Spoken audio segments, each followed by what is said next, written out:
500 metre ऊंचे tower पर यह लड़की चढ़ गई। खुदकुशी करने की कोशिश, बॉयफ्रेंड से लड़की की लड़ाई हुई। मरीन ड्राइव रोड पूरी तरह से जाम कर दिया गया है। बिजली विभाग प्रशासन की मौजूदगी वहां पर है। तो बड़ी खबर जमशेदपुर से, जहां 500 मीटर ऊंचे बिजली टावर पर एक लड़की चढ़ गई है। ये एक्सक्लूसिव तस्वीर इस समय आपकी टेलीविजन स्क्रीन पर। लड़की खुदकुशी करने के मकसद से ऊपर चढ़ी है। बॉयफ्रेंड से उसका झगड़ा हुआ, लड़ाई हुई, उसके बाद ये सीधे हाई वोल्टेज ड्रामा देखने को मिल रहा है। बिजली विभाग और प्रशासन मौके पर मौजूद है। लोगों का जाम भी लग चुका है। तस्वीर इस समय आपकी टेलीविजन स्क्रीन पर। दो तस्वीरें। पहली तस्वीर में वो टावर जिस पर लड़की चढ़ी है। बताया जा रहा है कि 500 मीटर तक ये लड़की चढ़ चुकी है और वहां पर बिजली विभाग और पुलिस प्रशासन दोनों मौजूद है। दूसरी तरफ इस पूरे तमाशे को देखने के लिए भीड़ इकट्ठा हुई है और वहां पर जाम जैसी स्थिति हो गई है। जमशेदपुर से दोनों तस्वीरें इस समय आपकी टेलीविजन स्क्रीन पर। बिष्टुपुर थाना क्षेत्र स्थित मेरीन ड्राइव में एक बिजली के जो है आप देख सकते हैं कि पूरी तरह से ये टावर था और इसी पर एक लड़की जो है वो चढ़ गई है। काफी ऊपर ये देखिए किस तरह चढ़ी हुई है। हालांकि जिस तरह बातें सामने आ रही है कि ये बॉयफ्रेंड को लेकर विवाद हुआ और उसके बाद जो लड़की है वो टावर पर चढ़ गई है। हालांकि जैसे ही सूचना मिली, सुनारी थाना पुलिस मौके पर पहुंच गई है और देखिए किस तरह टावर पर लड़की अभी भी बैठी हुई है और आसपास पूरी तरह से लोगों का हुजूम जो है वो उमड़ पड़ा है। लोग उसे देख रहे हैं।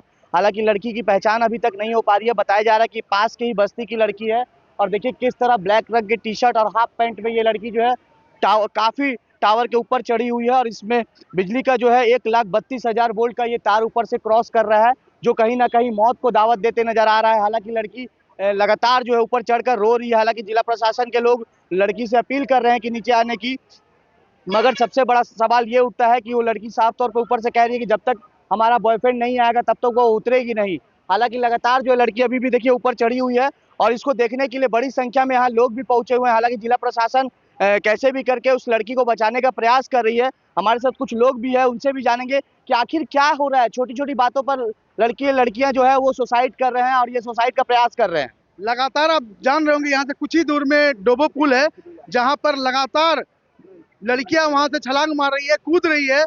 और आज जब वहां पे पुलिस प्रशासन को देखा गया तो बोला, यहाँ जैसे पब्लिक ने कहा कि वहां पुलिस प्रशासन देख के वो यहाँ के टावर में चढ़ गई है और वहां से छलांग मारने का प्रयास कर रही है। मगर इतना लोगों को देखने के बाद एक लड़का ऊपर गया और उससे पूछा तो उसने सीधा साफ कहा कि मेरा बॉयफ्रेंड जब तक नहीं आएगा तब तक मैं नीचे नहीं उतरूंगी, या तो आज मैं अपना जान दे दूंगी या तो मुझे मेरे बॉयफ्रेंड से मिलाने का काम किया जाए।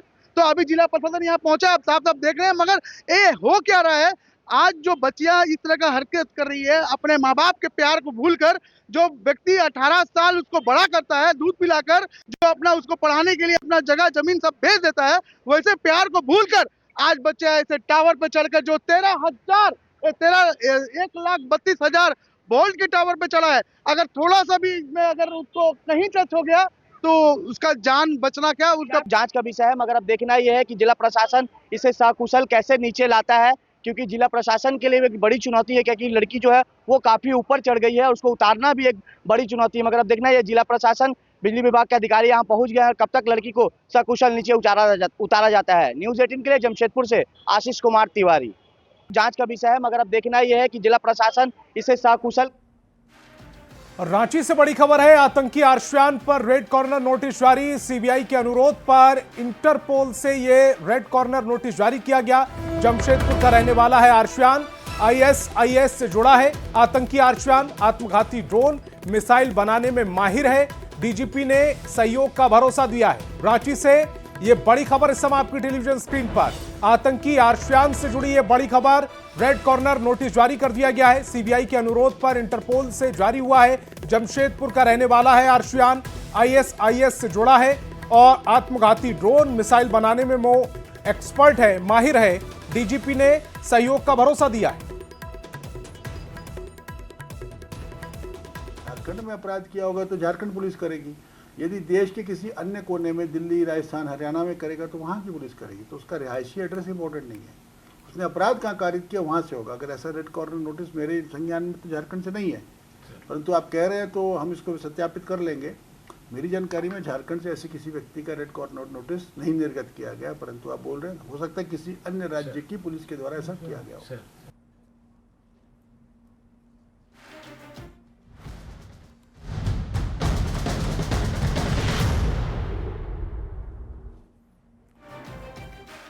और झारखंड विधानसभा से जुड़ी इस वक्त की बड़ी खबर, विधानसभा में पेश किया गया है प्रस्ताव। एसआईआर के विरोध में प्रस्ताव पेश किया गया। संसदीय कार्य मंत्री ने यह पेश किया। बीजेपी ने प्रस्ताव का विरोध किया है। बहुमत वाले की मर्जी नहीं चलेगी, ये कहा है बाबूलाल मरांडी ने। बड़ी खबर इस समय आपकी टेलीविजन स्क्रीन पर। झारखंड विधानसभा से जुड़ी इस वक्त की बड़ी खबर, विधानसभा में पेश किया गया है प्रस्ताव। एसआईआर के विरोध में यह प्रस्ताव था। संसदीय कार्य मंत्री ने इसे पेश किया। बीजेपी ने प्रस्ताव का विरोध किया है। बहुमत वाले की मर्जी नहीं चलेगी, बाबूलाल मरांडी ने ये शब्द कहे हैं। अध्यक्ष महोदय, प्रस्तावित विधेयक का सूत्रण करने हेतु चुनाव के दौरान निष्पक्ष एवं पारदर्शी निर्वाचन प्रक्रिया सुनिश्चित करने के लिए निर्वाचन नियमावली का विशेष गहन पुनरीक्षण करा रहा है। विशेष गहन पुनरीक्षण के नाम पर मतदाताओं की पहचान के लिए ऐसे शर्त रखे जा रहे हैं जिससे एक बड़ी संख्या में विशेषकर गरीब, शोषित, वंचित, अशिक्षित वर्ग के लोग मतदान से वंचित हो जाएंगे। ऐसा सत्ता के केंद्र में रहने वाले दल को प्रत्यक्ष रूप से लाभ पहुंचाने के उद्देश्य से किया जा रहा है। विशेष गहन पुनरीक्षण के अंतर्गत वर्तमान में अपनाई गई पद्धति से भारतीय लोकतांत्रिक व्यवस्था कमजोर होगी। श्री हेमंत सोरेन जी के नेतृत्व में इंडिया गठबंधन की सरकार लोकतंत्र की रक्षा के लिए प्रतिबद्ध है। अतः मैं प्रस्ताव करता हूं, यह सभा भारत के चुनाव आयोग के द्वारा विशेष गहन पुनरीक्षण के लिए वर्तमान में अपनाए गए पद्धति का विरोध करती है। आता है कि कांग्रेस पार्टी आखिर विरोध क्या कर रही है, करना क्या चाहती है। भाई इस देश में अगर गहन पुनरीक्षण होता है, पहले भी होते रहा है, तो अभी क्यों नहीं होगा, उससे क्या परेशानी है। और झारखंड जैसे राज्य में तो इसकी नितांत आवश्यक है। पहले भी मैंने एक दफा कहा है, इस राज्य में जिस प्रकार से डेमोग्राफी जो बदल रही है, खास करके संथाल परगना का आप क्षेत्र देखें और पूरा झारखंड में ही, और इसीलिए हम कहेंगे कि इस प्रकार की प्रस्ताव लाना, यानी हम इस प्रदेश के अंदर में उन बांग्लादेशी रोहिंग्या जो यहाँ लोग घुसपैठ किया है, उनको मतदाता बनाने की यह साजिश है और इसको भारतीय जनता पार्टी नहीं चलने देगी। ऐसे ये कैसे हो सकता है। इसीलिए हम कहेंगे अध्यक्ष महोदय कि अब इस प्रकार की अब इनकी बहुमत है, इसका मतलब ये नहीं है कि इस राज्य के साथ और इस देश के साथ इस प्रकार की कोई कदम उठावे। कि जरूरी है कि एसआईआर होना, ताकि जो यहाँ के नागरिक नहीं है, जो मर गए हैं, जो बाहर चले गए हैं, तो फिर उसमें से क्या दिक्कत है, इनको परेशानी क्या है। और इससे पहले झारखंड विधानसभा के बाहर आज एसआईआर के मुद्दे पर सत्ता पक्ष के विधायकों ने जोरदार हंगामा किया। मंत्री सुदीव्य कुमार सोनू के नेतृत्व में सत्ता पक्ष के विधायकों ने एसआईआर के खिलाफ जमकर नारेबाजी की। सत्ता पक्ष के विधायकों ने इस दौरान वोट चोरी नहीं चलेगी के नारे लगाए। विधानसभा के अंदर भी इस मुद्दे को कांग्रेस विधायक दल के नेता प्रदीप यादव ने उठाया।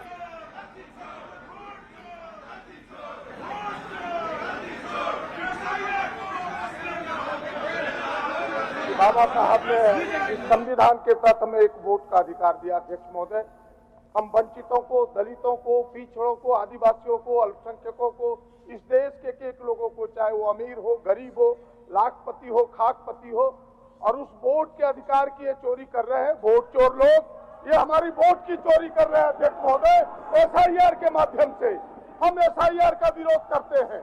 एसआईआर को वापस लेना होगा और इस वोट चोरी से हमें इस विधानसभा से आने से ये रोकना चाहता है। ये पिछले दरवाजे से इस वोट चोरी करके सत्ता पर जाना चाहता है। अध्यक्ष महोदय, इसे हम कतई होने नहीं देंगे। ये वोट चोर है। ये वोट चोर लोगों को अध्यक्ष महोदय कतई हम माफ नहीं कर सकते। वोट चोर।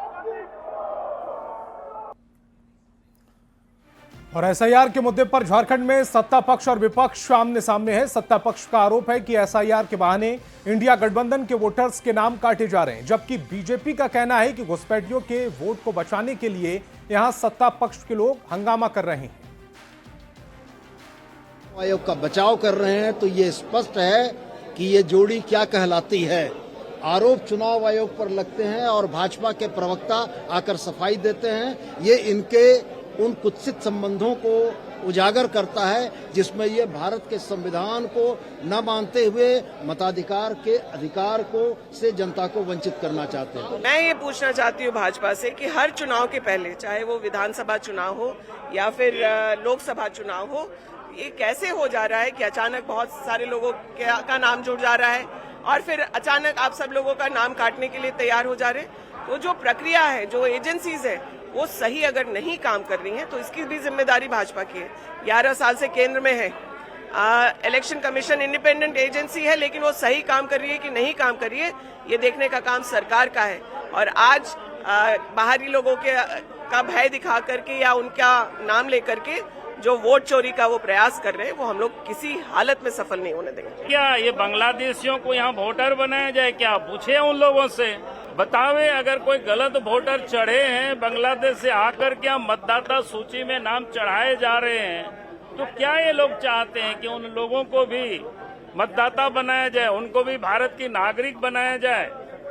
बतावे इस बात की कांग्रेस पार्टी, बतावे झारखंड मुक्ति मोर्चा, ताकि देश के और प्रदेश की जनता इस बात को समझे। ये शायर नहीं करे तो करे क्या, ये बताना चाहिए ना उन लोगों को, ताकि गलत मतदाताओं को यहां से निकाला जा सके और सही जो छूटे हुए मतदाता है उनको जोड़ा जा सके। और बिहार में एसआईआर पर जारी बवाल के बीच झारखंड में भी एसआईआर पर बवाल हो रहा है। ऐसे में निर्वाचन आयोग ने देश के आम नागरिकों से 5 अहम सवाल पूछे। निर्वाचन आयोग ने पूछा कि मतदाता सूची की गहन जांच होनी चाहिए कि नहीं, मृत लोगों के नाम हटाने चाहिए कि नहीं, जिन लोगों के नाम 2 जगह है या 2 से अधिक जगह पर हैं उनके नाम एक ही जगह होने चाहिए या नहीं, जो लोग दूसरी जगह पर बसे हैं उनके नाम हटाए जाने चाहिए या नहीं, साथ ही वोटर लिस्ट से विदेशियों के नाम हटाए जाने चाहिए या नहीं। निर्वाचन आयोग ने यह भी कहा कि अगर आपका उत्तर हां में है तो फिर आयोग को वोटर लिस्ट ठीक करने में आप अपना सहयोग दीजिए। तो 5 सवाल ये पूछे गए हैं। पहला सवाल है, मतदाता सूची की गहन जांच होनी चाहिए या फिर नहीं। एसआईआर पर इलेक्शन कमीशन ये 5 सवाल पूछ रहा है। मरे हुए लोगों के नाम हटाए जाने चाहिए या फिर नहीं। एसआईआर पर इलेक्शन कमीशन ये भी पूछ रहा है कि मतदाता का नाम एक ही जगह पर होना चाहिए या नहीं। यह भी पूछ रहा है कि विदेशी लोगों को क्या मतदान का अधिकार मिलना चाहिए या फिर नहीं। और इलेक्शन कमीशन ने यह भी सवाल पूछा है कि दूसरी जगह बसे लोगों के नाम हटने चाहिए, यानी कि जो व्यक्ति एक से ज्यादा जगहों पर मतदान के लिए उनके नाम दर्ज हैं, यानी मतदाता सूची में दर्ज है, उनके नाम हटने चाहिए या फिर नहीं। ये वो 5 सवाल हैं जो विरोध कर रहे हैं एसआईआर का, उनसे पूछे गए हैं। झारखंड विधानसभा के बाहर बीजेपी के विधायकों ने सूर्या हांसदा एनकाउंटर सीबीआई जांच की मांग की। अटल क्लिनिक का नाम बदलने और राज्यपाल के अधिकारों में कटौती के मुद्दे पर हंगामा किया। बीजेपी ने आरोप लगाया कि जिस अटल जी ने झारखंड राज्य का गठन किया, आज उनके साथ मौजूदा सरकार भेदभाव कर रही है। उनके नाम पर जो अटल क्लिनिक चलता था उसके नाम को बदल रही है। बीजेपी ने राज्यपाल के अधिकार में कटौती का भी आरोप लगाया। जिन्होंने इस राज्य का निर्माण किया और देश ही नहीं दुनिया में अटल बिहारी वाजपेयी जी को श्रद्धा से लोग देखते हैं, आज अगर उनके नाम से पिछले रघुवर दास की सरकार ने, बीजेपी की एनडीए की सरकार ने अगर एक योजना चलाई तो उसको भी इस सरकार ने बंद कर दी। अब जरा सोचिए किस प्रकार की सरकार की मानसिकता है। और ये तुष्टीकरण के राजनीति के तहत एक महापुरुष का नाम को हटा करके मदर टेरेसा, ताकि क्रिश्चियनों को खुश किया जा सके।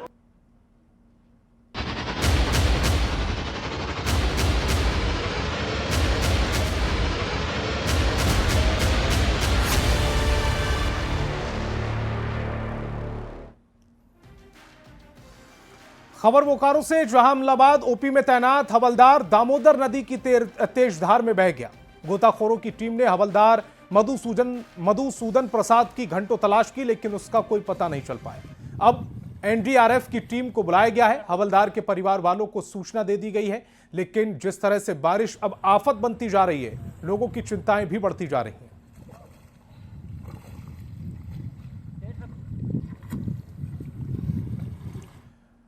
और जमशेदपुर में स्वर्ण रेखा और खरकई नदी उफान पर है। नदी में पानी बढ़ने के बाद कटाव तेजी से हो रहा है। रेलवे ब्रिज के पिलर के साथ मिट्टी का कटाव हो रहा है। संवाददाता आशीष तिवारी की एक खास रिपोर्ट देखिए।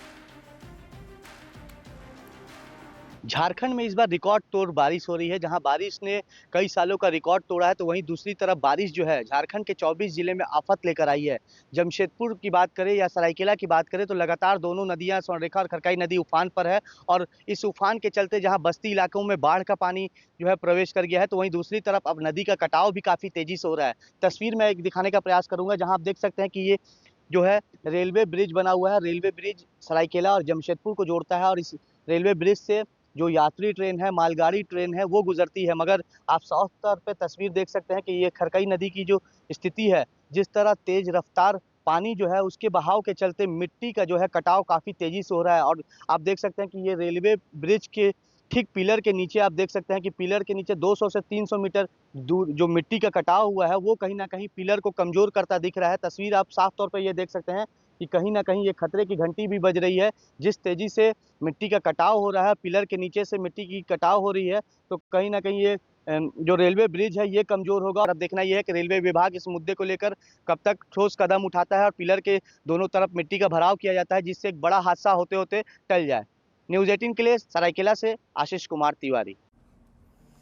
और सिमडेगा को ओडिशा से जोड़ने वाले NH 143 पर बना पंडरी पानी पुल खतरे में है। पुल पर जगह जगह गड्ढे बन गए हैं, जिसके कारण लोगों को आने जाने में दिक्कत हो रही है। डीसी ने बताया कि उन्होंने NHAI को तत्काल मरम्मत के निर्देश दिए ताकि कोई इस पुल से लोग समान तरीके से आना जाना कर सके।